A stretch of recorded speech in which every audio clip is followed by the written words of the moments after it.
Tonight on the menu, chocolate chip cookies. Just because. Might as well. What you need is flour, sugar, salt, brown sugar, baking soda, chocolate chips, vanilla. This is homemade vanilla that we made. A stick of butter, and then an egg. And I'm going to show you what we need to do to get it all ready.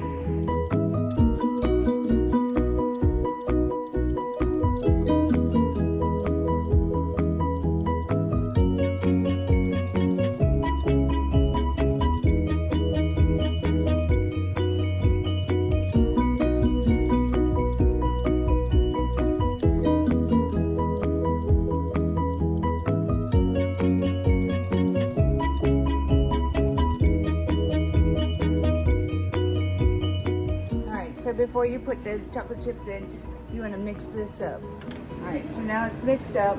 I'm going to add a cup and a half chocolate chips. You can put peanut butter chips, whatever kind of chips you want, butterscotch chips. We use chocolate chips because that's what we prefer. We're just going to mix those in. All right, so next I'm just going to throw a little bit of cling wrap on this and then throw it in the refrigerator for about 30 minutes. Kind of firms it up. So after 30 minutes, you just ball them up and then put them evenly across your cookie sheets.